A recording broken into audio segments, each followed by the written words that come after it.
Seville is a city with an identity crisis.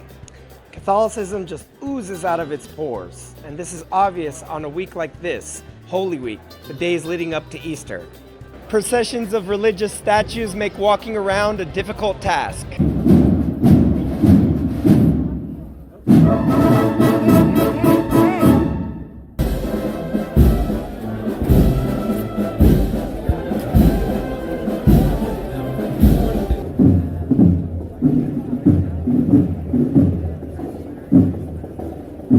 But the center of Catholicism is dotted with influence from another religion and culture, Islam.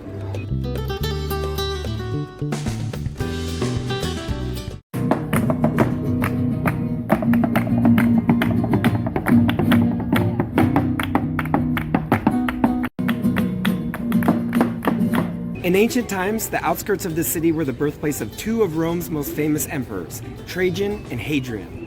Several centuries after the fall of their empire, Islamic armies quickly conquered most of the Iberian Peninsula. For 700 years, the Christian Spanish slowly reconquered the peninsula, capturing Seville in 1248 and defeating the last Muslim kingdom in 1492. But you don't lose 700 years of history and influence just like that. Seville's outdoors are a testament to this mixed culture, with Islamic contributions everywhere. Fountains to bring life-giving water to this, the hottest city in Europe. Orange trees, a Chinese fruit brought here by the Arabs, whose blossoms perfume almost every street.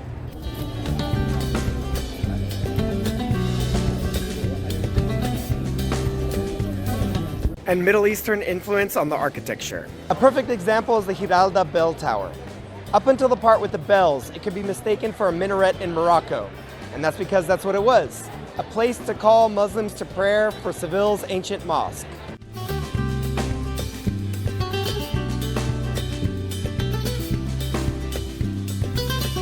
I love this tower because it says everything you need to know about the Reconquest in Spain. You can just imagine the Christians. That's a pretty solid reminder of the religion we're fighting against. But it's already built, it's pretty solid. I know, we'll just put some Christian stuff on top of it and it's all good.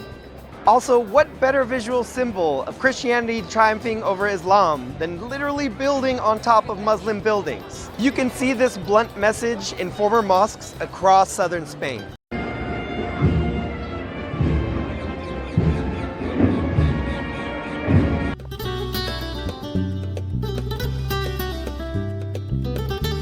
That's not to say that Spain's fiercely religious monarchs didn't try to stamp out memories of the past. And now we come to the Spanish Inquisition, which of course you were not expecting. Nobody expects the Spanish Inquisition! The first public tribunal of the Inquisition happened here in Seville. Suspected heretics were publicly humiliated by being made to wear a pointed cap and a smock known as a San Benito. And as people may know, some were burned at the stake while dressed this way. The worst crime, and the one that Spain was the most afraid of, was families who had recently been Jewish or Muslim continuing to practice their old faith in secret. These smocks were later hung in churches with the name and crime of the wearer, continuing a family's shame for generations to come. The San Benito was warned to repent, and the participants in the processions of Holy Week wear almost identical garments, showing public shame for their sins. For Americans, these costumes look similar to those of the Ku Klux Klan, but the resemblance is only coincidental. Other than being a symbolic end date for some zealous Christian nation building, 1492 was a great year for Seville. Located up a river from the Atlantic Ocean, Seville was granted a monopoly on all goods from the Americas. So if you wanted something from the New World, you had to come buy it here. Or you came if you wanted to start a new life in the colonies. Most Latin American types of Spanish are more related to Andalusian, the southern variant of Spanish, because many conquistadors and settlers passed through here before going on to the New World.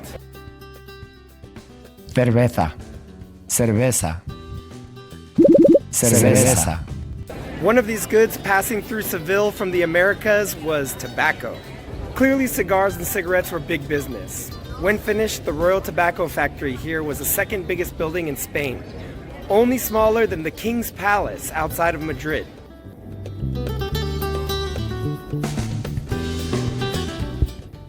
Truly an enchanting city, and some composers would agree.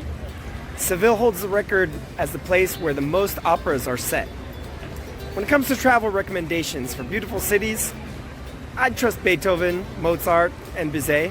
If you like this video, make sure to subscribe on YouTube and follow me on Instagram for more.